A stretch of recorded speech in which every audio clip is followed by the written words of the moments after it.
시청자 여러분 안녕하십니까? 안녕하십니까? 마음 공부하는 소울닥터 김석범 원장입니다. 안녕하세요. 자, 김 원장님, 신재민이가 네. 이제 뭐 소를 치하했어요. 네. 기획경제부에서요? 예, 기획경제부에서요. 네. 근데 뭐 옛날에 내가 이 사건이 처음 터졌을 때 좀 이상하다 했는데 결국은 신재민이가 좀 무한 말로는 좀 미친 척하고 그냥 정신병원 폐쇄병동에 잠깐 들어가 있다가 또 거기 있다고 하니까 또 풀어주고 그것도 한참 일주일 뒤인가 지나서 나왔지요. 그렇죠. 그러고는 이제 신재민이 밖에 있으니까 고발은 해놓고 신재민이가 이제 뭐 부모를 통해서 다시는 그러지 않을 거니까 불쌍한 인생을 선처 좀 해주라. 뭐 사회인으로 좀 복귀를 해야 되지 않겠냐 하니까 어제 홍남기가 선심 쓰는 척하면서 안타깝다, 정상적인 사회인으로 복귀를 하기 위해서 소를 치할 것이다. 이제 그렇게 해요. 그러니까 저끼리 이제 소 치하하면 그럼 신재민이가 떠들었던 거는 뭐고, 잘못했다고 부모나 친구가 이야기한 거는 뭐고, 폐쇄병동에 갔던 거는 뭐고, 왜 신재민이는 저한테 전화해서 그래도 황 소장님 때문에 석방되었다고 고맙다 말도 안 합니까? 그러니까요. 근데 제일 처음에 황 사장님께서 예측하신 대로 서로 거기 기획경제부하고 신재민하고 이렇게 합의를 봐서 어느 시점까지 조용히 있고 좀 어느 정도 잠잠해지면 소취하해 주겠다. 그런 합의를 받고 정신병원에 두 달 동안 입원했던 거 아닌가. 그러니까 정신병원에 입원시킨 가장 큰 이유는 이제 기자들과의 접촉 차단하고 그래서 여론이 잠잠해지면 그때 소취하해 주겠다. 그런 이야기가 나왔을 것 같아요. 근데 내가 참 이해가 안 가는 거는 김태우가 12월 31일 날 국회 임종석 조국이 김태우 폭로 때문에 나왔잖아요. 정무위원인가 운영위원인가 뭐 정무위원. 그랬다가 그 다음날 한참 시끄러워져야 되는데 신재민이가 31일 날 등장해가 공교롭게 또 시점이 날간 확 그냥 하면서 김태우는 그때부터 사라져버렸고 그 뒤로는 언론에 제대로 복귀가 안 돼요. 그리고 신재민이가 한 나흘 떠들다가 또 기자회견하고는 좀 이따 자살소동 벌어지고 또 사라져버렸거든요. 그래서 업무 이론적 시각에서 바라봤을 때는 신재민이 나와서 이야기했던 문제는 문재인 정권에 거의 타격을 별로 입히지 못했어요. 뭐 국가 그렇죠. 전혀 무슨 뭐 부채 발행을 가지고 장난을 쳤다라고 하는 거는 그 논란 공방은 이제 사람들이 신재민이가 폭로한 내용이 뭔가도 이제 머릿속에 그렇죠. 잊혀져 가거든요. 그러니까 이슈로서 덮는다 하는 부분에서 봤을 때 신재민이 뭐 본인은 나는 그렇게 했을 거라 안 보지만 옆에서 누가 부추겼든지 어쨌든지 갑자기 튀어나가 김태우가 피크일 때 김태우를 꺼버리고 그때는 정권이 위기였지 않습니까? 민간인 사찰에다가 그렇죠. 블랙리스트에다가 그렇죠. 그래갖고는 신재민이 며칠 김태우 자리를 차지하고 있다가 또 짧게 그냥 그거 뭐 그런 글을 갖다가 이 뭡니까 이 가수를 보고는 원 히트 원더라고 그러잖아요. 노래 한 곡 짧게 히트치고 사라져버린 가수. 그래서 그때 제가 3일 날인가 4일 날인가 저 신재민이 좀 이상하다. 그렇게 말씀하셨죠. 그랬다가 제가 요걸 바가지로 먹었죠. 사람들한테. 황 소장은 매사를 음모론으로 보니 그리고 신재민이 뭐 돕기에가 돈 보내고 난리들 치더만은 결국 신재민은 저걸로 끝내버려요. 그렇죠. 그러면 신재민이가 지금 전체적으로 봤을 때 문정권 입장에서는 득이겠습니까? 실이겠습니까? 득이죠. 덮어주는 역할을 한 거죠. 김태우를. 그리고 뭐 문정권은 또 신재민이를 이제는 또 이례적으로 관용을 베풀잖아요. 문정권이 지금 관용을 베푼 사람이 있습니까? 없습니다. 없죠. 그래서 이 문정권이 왜 신재민에 대해서는 뭐 앞날을 걱정하고 정상인으로 사회 복귀를 걱정하고 하면서 소를 치하해 주는가? 그리고 병원비를 누가 냈는지 그것도 나중에 확인해 봐야 돼요. 1인실 2달이면 병원비 좀 되죠? 거기 본인 부담금이 32만 원입니까? 2천만 원 이상 돼요. 그러면 신재민의 2달치 입원비를 누가 냈느냐? 내가 볼 때 신재민 돈 없었고 부모님도 뭐 그렇게 유복해 보이지는 않는 것 같은데 나중에 이제 신재민 2달치 입원비 누가 냈는가? 한 2천만 원 된다. 2천만 원 넘어요. 넘겠네요. 2,400-500 잡아야 돼. 자, 이 나라는 어떤 사기든 지나가면 끝이에요. 참 기가 찬 나라입니다. 네. 예, 자 오늘 그 뭐 우리 원장님 나오셨으니까 이 의료보험, 네. 그 문재인 케어, 네. 즉 그 건강보험 보장성을 강화해준다. 네. 그래서 사람들이 뭣도 모르고 좋아하는 사람도 많았죠. 네. 근데 이제 뭐 저나 정신이 좀 바뀐 의사들은 이게 문케어가 결국은 조삼모사다. 그렇죠. 나중에 네. 이 케어 조금 혜택 더 받고 네. 의료보험료가 엄청 오를 거고 네. 그 의료보험의 누적 적립금이 또 사라지게 될 것이고 네. 결국은 이제 이 문케어가 결국은 이 민영, 수가, 예. 수가. 예. 그러니까 동네 병원들 수가를 갖다가 다운시켜서 예, 예. 동네 병원들을 사라져버리게 하고 그러니까 예. 대형 병원과 예, 예, 그렇습니다. 그다음에 망해버린 예. 동네 병원 예. 그렇게 만들면서 결국은 이제 그 자리를 의료 민영화 네. 영리 병원들이 네. 채울 것이다. 네. 그렇게 이야기했는데 일단 영리 병원이 생기고 동네 병원이 망하는 거는 좀 이따 이야기하더라도 네. 어쨌든 적립금을 고갈시켜 버리고 네. 지금 그 쌈짓돈 쓰듯이 인심 쓰고 있어요. 근데 이게 이제 이런 의료 제도라든지 이런 제도는 좋은 제도일수록 제일 중요한 게 지속 가능한 이게 과연 이렇게 해서 지속 가능한가라고 생각을 해야 되는데 이런 식으로 펑펑 쓰다 보면 나중에 뒷감당이 안 돼요. 그리고 지금 벌써 그 얼마 전에 신문기사에 나왔듯이 MRI를 새벽 4시부터 대학병원은 찍기 시작했대요. 그러니까 사람들이 밀려가지고 이 뒷감당이 어떻게 되겠습니까 나중에? 결국은 그 의료보험료를 대폭 인상을 하든지 아니면 의료보험 자체 제도 자체는 미국의 그 우리나라식으로 이야기하면 의료급여, 의료 기초수급 생활수급 대상자처럼 바뀌고 그다음에 대부분은 이제 민영의료보험을 실손의료보험을 민영의료보험을 확대하는 방향으로 갈 가능성이 높아지는 거죠. 지금 그 의료 그 문재인 케어 때문에 MRI 장사진 치고 있다라는 거는 그런 어떤 실태가 어떻습니까? 그러니까 지금 그 제가 진료 현장에서 보면 MRI 좀 찍게 진료 의뢰서를 써달라는 환자들이 꽤 있어요. 그러니까 제가 봤을 때는 MRI를 찍을 필요가 없는 환자인데 그리고 어디에 가서 어떻게 해야지 MRI를 찍을 수 있냐 물어보는 환자들도 있고요. 그래서 이제 최근에 그 기사가 났던 게 새벽 4시부터 장사진 MRI를 찍고 있다. 그리고 풀 가동하고 있다. 그 이야기가 기사에 나오더라고요. 자, 근데 MRI를 지금 제한 없이 찍습니까? 1년에 몇 회 제한이 있습니까? 없어요. 그러면 뭐 MRI가 그 저기 우리말로 자기 공명장치입니까? 그러니까 한 사람이 찍는 횟수는 어떻게 되는지 그거는 제한이 있는지 없는지 제가 잘 모르겠습니다. 병원 자체는 제한이 없죠. 그러니까 그 MRI라는 게 그 이름이 자기 공명장치, 자기 공명 영상장치죠.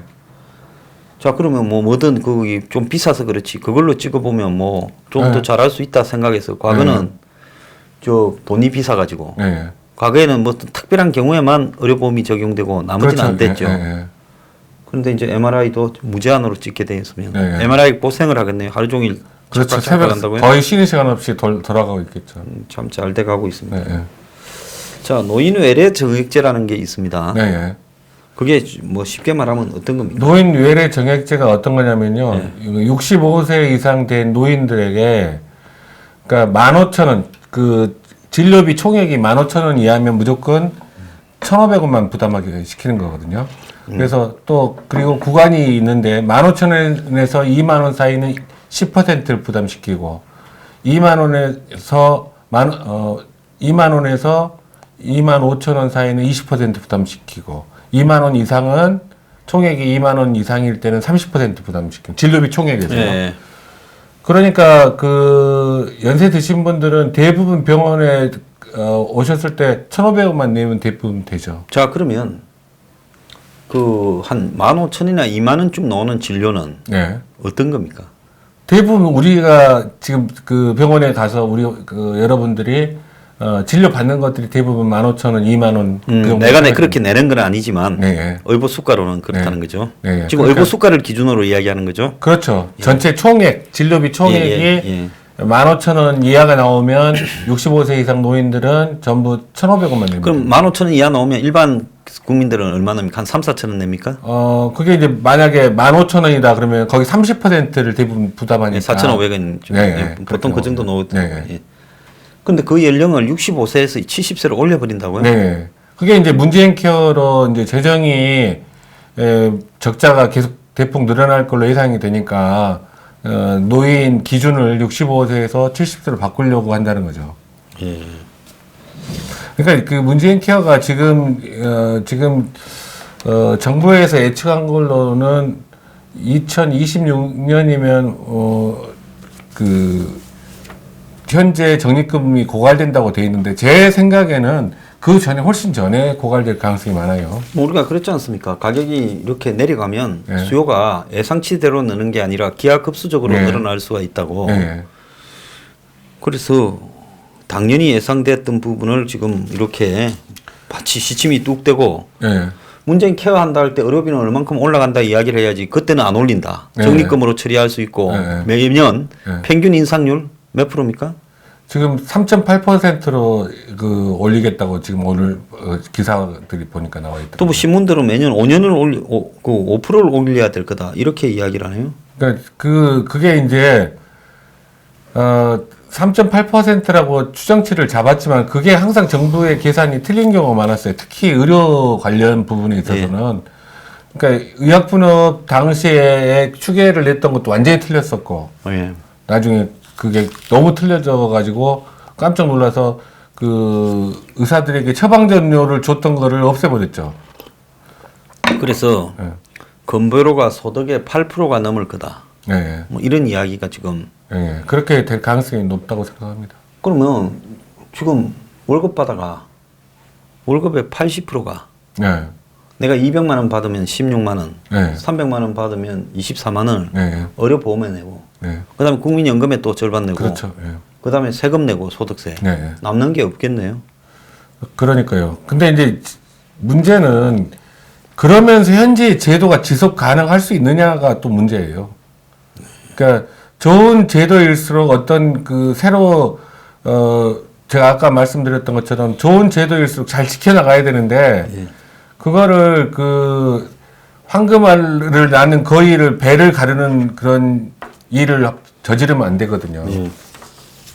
항상 우리 국민들이 그걸 생각하셔야 됩니다. 어떤 정부가 어떤 정책을 내놨을 때 지금 당장 돈이 덜 든다, 뭐 지금 당장 혜택을 본다, 그것보다 항상 이 제도가 우리에게 유익한가, 유익하다면 지속 가능한가, 꼭 그 시점에서 판단을 해보셔야 됩니다. 예.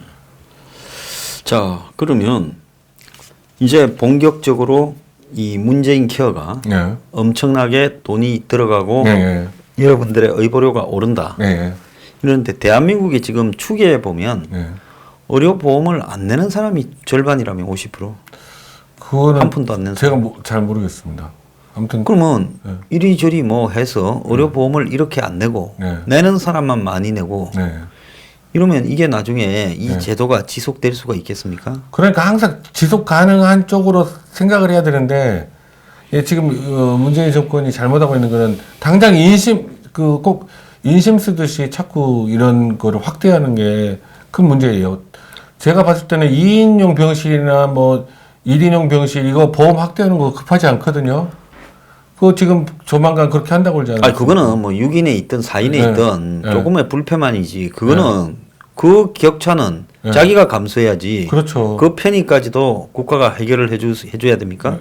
그러니까 그게 안 된 그 1인용 병실, 2인용 병실을 보험 확대를 하는 거를 저는 이해를 못 하겠어요. 그러니까 치료하는 쪽에서의 비용을 줄이려고 노력해야지. 네. 나머지 병원에 들어갔을 때 받는 서비스를 너희들도 좋은 서비스를 받게 해줄게 하면서 1인, 2인 병실 등을 낮추는 네, 게 네. 저는 이건 미친 짓이다. 이러면. 네, 저도 그렇게 생각합니다. 그럼 병원들 호텔 장사 시켜주는 거 아니에요? 큰 병원들? 그렇죠. 사실 병원들이 이거 많이 남는 게 그렇죠. 그 1인실, 2인실을 운영하면서 많이 남는다고 그러더라고요. 그게 실제로 치료비보다 실제로 우리나라 그 수익 구조가 치료비보다 그 대학병원 같은 경우는 1인용 병실, 특실 이런 게 더 그 수익이 더 좋다고 그러더라고요. 밥 장사도 좀 많이 남는다고 그러더라고요. 지금은 밥도 보험이 되잖아요. 밥도요? 밥이 보험이 되면서 완전히 그게 밥 장사가 별로 안 좋나요? 그게 완전히 망가진 거죠. 아, 밥 장사가. 예. 근데 큰 병원 보면 삼성이나 아산이나 예. 이런 데 보면 예. 아니 입원 환자 말고 예. 외래 환자나 따라간 가족. 아, 그래서 보니까 옛날에 삼성병원 같은 경우 보니까 에버랜드가 이렇게 하더라고요. 예, 예. 영수증에 보니까. 예.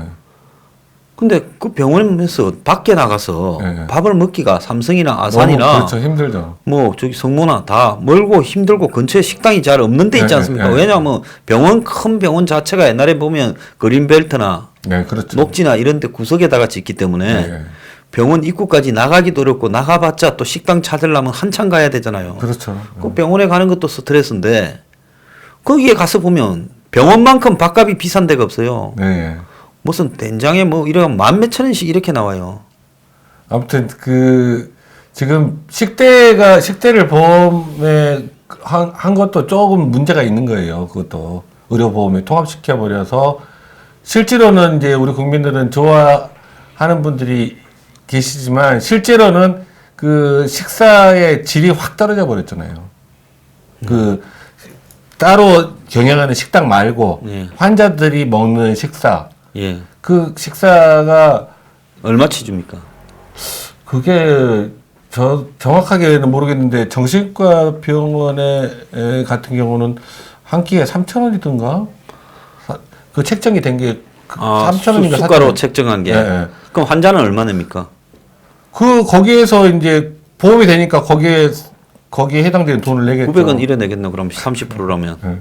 예? 아무튼 그렇게 되겠죠. 그러니까 이제 원가가 3,000원이 돼 버리니까 옛날에는 그러지 않았잖아요. 그렇죠. 6,000원 뭐 네, 네. 7,000원 됐잖아요. 네.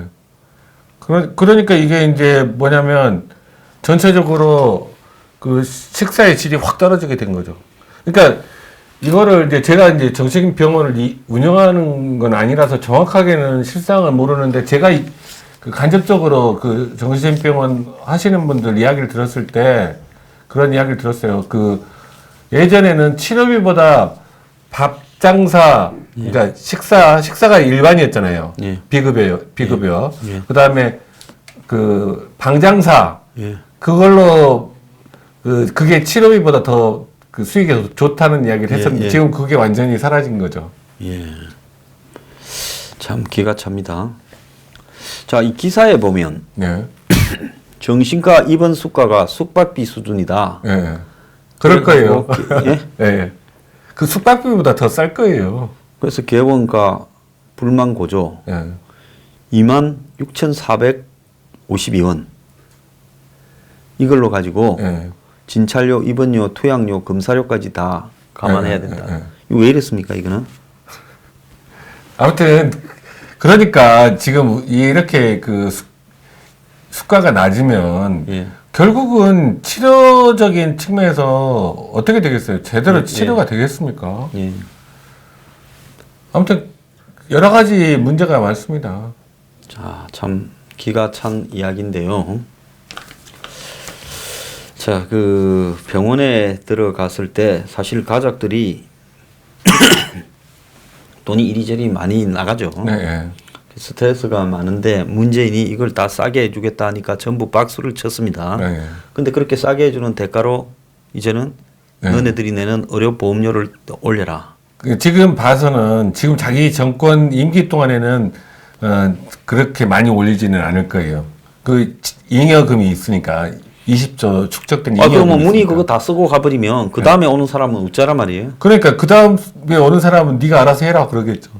점점 이제 젊은 사람들 돈 낼 수 있는 사람들 의료보험료나 이런 걸 낼 수 있는 사람은 줄어들고 노령 또 인구. 노령화 인구들이 점점 의료 비용은 증가할 수밖에 없는데 이런 식으로 쌓아놓는 걸 지금 속도보다 더 열심히 쌓아나가 몇백 그렇죠. 조는 쌓아놔야 나중에 좀 버틸 건데 이런 식으로 다 털어먹고 가버린다. 내 대통령 할 때 좋은 거는 다 털어먹자. 뭐 그런 겁니까? 그런 것 같아요. 예. 지금 추경도 너무 많이 하는 거 보면. 예. 자, 그리고 뭐 지금 윤규건이 네. 있죠. 네.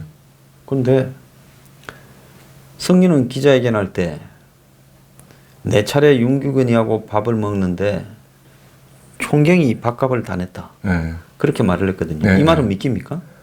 제가 저의 사회적 경험으로는 안 믿기집니다. 글쎄 그 경찰총경이 뭘 월급이 많다고? 예. 예? 별로 뭐 높은 계급도 아닌데. 예? 안 내죠, 보통. 그럼 경찰총경이면 경위, 경감, 경정, 총경이면 뭐 사급입니까? 공무원으로? 그건 제가 잘 모르겠고 한 사급 경찰서장급이죠, 총경이. 예, 서장이 네. 그러니까 한 4급 정도 될 거예요. 네. 그럼 4급이 그렇게 돈을 냅니까? 그러니까 뭐냐, 승리랑 식사할 정도면 좀 좋은 데 갔을 텐데. 예. 참 신기하다고 보고요. 또 뭐 유인석이하고 뭐 이런 부분에 골프 4번 치고 밥 2번 먹었는데 네. 무슨 뭐 골프는 낸 적이 있다고 또 네. 말하고 예. 자기 거는 자기가 냈다 그랬겠죠. 예, 다나이라도 뭐 네. 일부는 냈다. 예, 예. 근데 뭐 냈는지 안 냈는지 기억이 없다. 예, 예. 의사들은 가면 자기 건 냅니까? 네. 예? 그렇죠. 확실하게 만약에 얼마가 80만 원이 나왔다. 그러면 4명이 갔으면 20만 원씩 다 카드로 결제를 하죠. 예, 의사들은. 따로. 요즘에 골프 그 캐디 피는 어떻게 합니까? 미리 줍니까? 다 포함됩니까? 따로 주죠. 캐디피는 캐디한테 주니까. 캐디한테 따로 주죠. 네. 그것도 이제 제가 골프를 좋아하지 않아서 골프를 안 친 지가 한 2년 넘은 것 같은데 골프장 갈 기회 있을 때 쳐보면 골프피는 따로 그 캐디피는 따로 돈을 걷어요. 예. 나도 그랬던 그러니까, 것 같아요. 예. 나도 골프장 가본 지 오래돼서. 아니면 그날 이제 제일 많이 이렇게 돈 내기를 한 경우는 그날 제일 많이 돈을 딴 사람이 캐디피를 내주든지. 예. 그거는 캐디피는 그렇게 합니다. 자, 그런데 밥 먹고 캐디 피까지도 윤규근이가 내가 냈다. 예. 다나이지만은 뭐 상당수는 냈다. 승리 밥도 사줬다. 예. 승리가 돈을 얼마나 많이 버는데 예? 총경이 승리하고 밥 먹으면서 냈다. 예. 이거 어떻게 해석을 해야 되는 겁니까? 뭐 냈다는데 뭐 어떻게 알 수가 있겠어요. 근데 확실하게 본인이 냈다는 거를 밝히려면 보통 그 골프장이나 식당 같은 데서는 보통 요즘은 다 카드를 쓰니까 자기 카드 영수증을 보여주는 게 제일 확실하죠. 예. 말로만 하지 말고 자기가 그날 카드 영수증 아니면 그걸 없애버렸으면 카드 회사에 들어가서 그날 출력할 수 있잖아요. 그냥 이게 동등한 관계끼리 갔을 때는 네. 뭐 내가 니한테 낼 필요 없고 니도 네. 내한테 낼 필요 없고 네. 그러니까 이렇게 더치페이로 낸다 하지만 보통 골프나 좋은 식당의 식사는 동등한 관계보다 접대가 많죠. 가벌 관계에서 네. 가면 을이 내지 않습니까?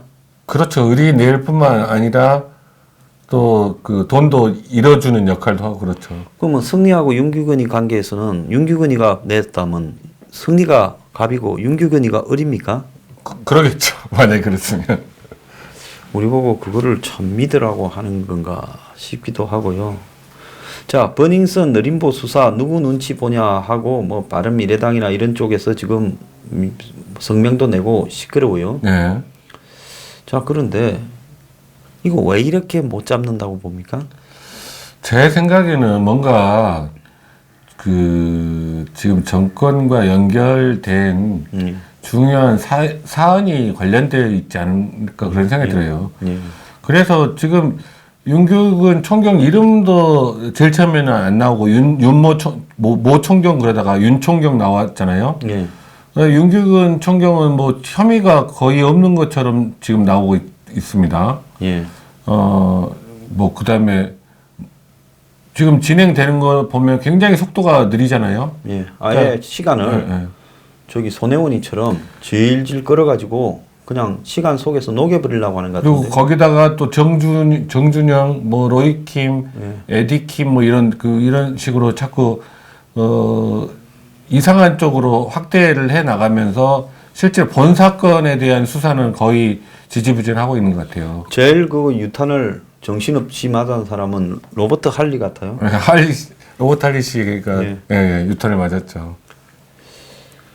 그 참 보면 마약을 하고 했으면 대가를 치르고 그래야기는 맞는데 문제는 뭔가 하면 이런 거는 나중에 한가할 때 좀 잡아도 되고 본질부터 빨리빨리 처리해야 되는 거 아닙니까? 그렇죠. 본 사건에 집중을 해야죠. 그러니까 지금 이 버닝썬 사건의 핵심은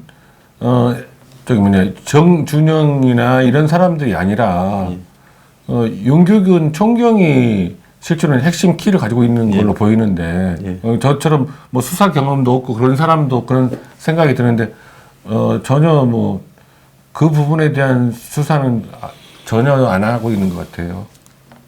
근데 윤규근이 부인 네. 아직도 안 와요. 그러니까 그것도 이상해요. 그 사건이 터져가지고 승리한테 뭐 티켓 받았다라는 것 때문에 그것만 지금 입건을 시켜놨는데 그런 일이 생기면 그 경찰서 자체 내에서도 빨리 와서 수사받게 하는 게 원칙으로 보이는데 안 오는 것도 이해가 안 갑니다. 그게 공무원이 네. 비리를 저질러서 네. 너 들어오라 하는데 네. 이렇게 안 올 수 있습니까? 들어오라면 바로 들어와야죠. 근데 아마 좀 더 있다가 천천히 와라라고 연락이 갔을지도 모르죠.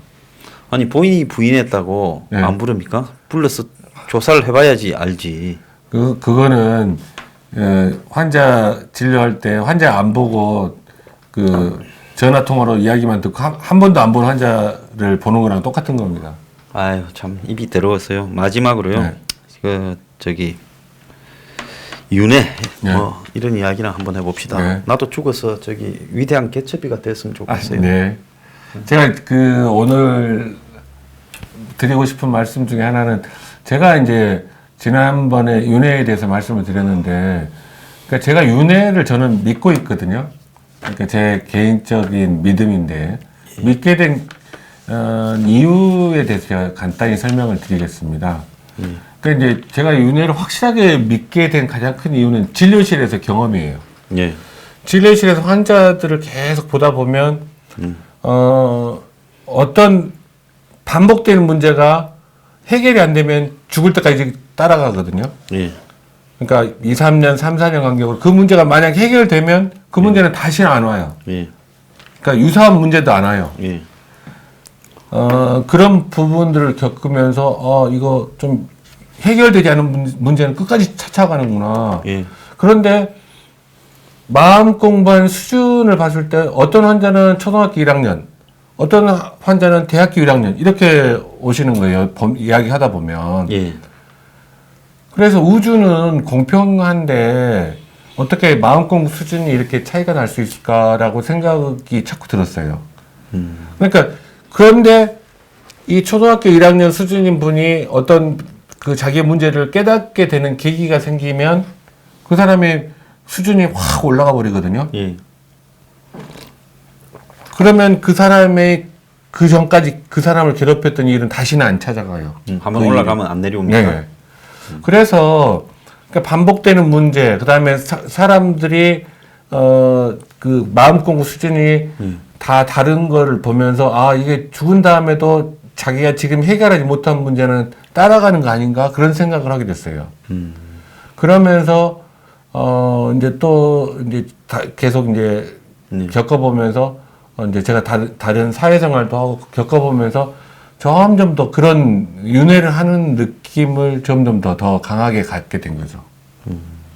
그러니까 제가 자꾸 마음 공부에 대해서 강조를 드리는 거는 저도 죽을 때까지 마음 공부해야 되고 여러 시청자분들도 마음 공부를 계속 죽을 때까지 해야 되는 가장 큰 이유는 마음 공부한 거는 죽을 때 가지고 가는다 이 말이죠. 예. 그러니까 자기가 10대부터 계속 골치 아팠던 문제, 계속 반복되는 인간관계의 문제 이런 것들이 어떤 사람이 그 이유에 대해서 그 본질에 대해서 깨닫게 되면 40대에 깨달았어요. 그럼 그런 문제는 다시는 안 찾아와요. 그런 게요. 네. 근데 그 깨달음의 계기가 어째 옵니까? 그러니까 자꾸 자기 마음 공부를 해야지 그런 깨달음이 오거든요. 예. 근데 마음 공부는 제일 중요한 게 절실한 게 필요해요. 절실함이 없으면 마음 공부를 안 하거든요. 그러니까 지식으로 아는 거를 보통 불교에서는 아르마리라고 그러는데 예. 아르마리하고 깨달음의 가장 큰 차이가 뭔지 아십니까? 뭡니까? 아르마리는 머릿속으로 지식으로는 알고 있는데 그 사람의 생활의 변화는 전혀 일어나지 않아요.